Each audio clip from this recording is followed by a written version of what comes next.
Now, the reason we brought you in today is because we want to close the case on this 3LittlePigs investigation. Now, let's start from the top. Okay, well, everyone knows the story of the 3 Little Pigs. Or at least they think they do. But I'll let you in on a little secret. No one knows the real story because no one's heard it from my side. Please state your name. I am the Wolf. Alexander T. Wolf. You can call me Al. I don't know how this whole big bad wolf thing got started, but it's all wrong. All right. Well, let's hear your side of the story.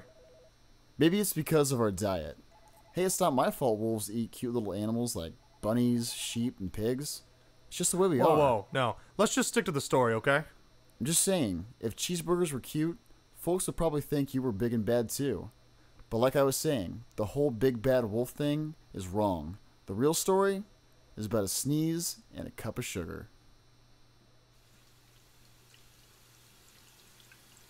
Way back in Once Upon a Time, I was making a birthday cake for my dear old granny. I had a terrible sneezing cold. Anyways, as I was making the cake, I ran out of sugar, so I walked down the street to ask my neighbor for a cup. Now this neighbor was a pig, and he wasn't too bright either. He had built his whole house out of straw. Can you believe it? I mean, who in his right mind would build a house out of straw? So of course, the minute I knocked on the door, it fell right in. I didn't want to just walk into someone else's house, so I called, "Little pig! Little pig!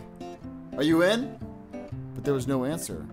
I was just about to go home without the cup of sugar for my dear old granny's birthday cake. That's when my nose started to itch.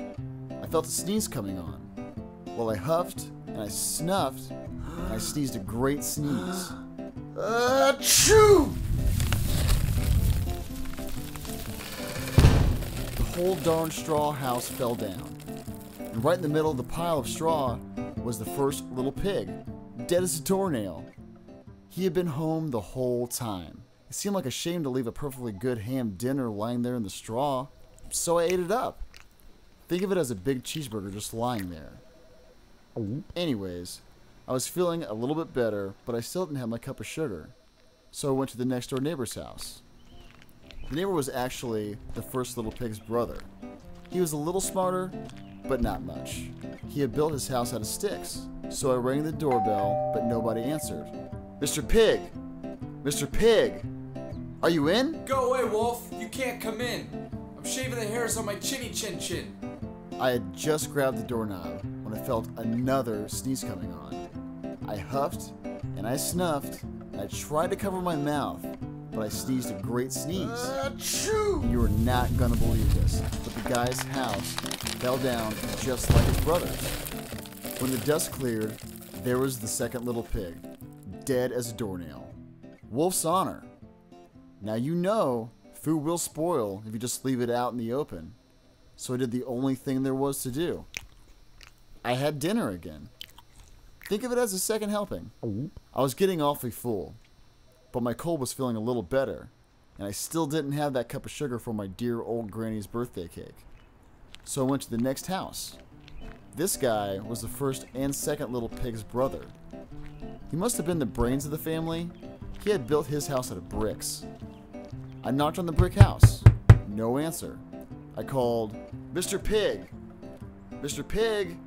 Are you in?" And do you know what that rude little porker answered? Get out of here, Wolf. Don't bother me again. Talk about impolite. He probably had a whole sack full of sugar, and he wouldn't even give me one little cup for my dear sweet old granny's birthday cake. What a pig! I was just about to go home and maybe make a birthday card instead of a cake, when once again I felt my cold coming on. I huffed, and I snuffed, and I sneezed again. Achoo! Then the third little pig yelled, "And your grandma can go sit on a pin." Now, I'm usually a pretty calm fellow, but when somebody talks about my granny like that, I go a little crazy. When the cops drove up, of course I was trying to break down this pig's door, and the whole time I was huffing and puffing and sneezing and making a real scene.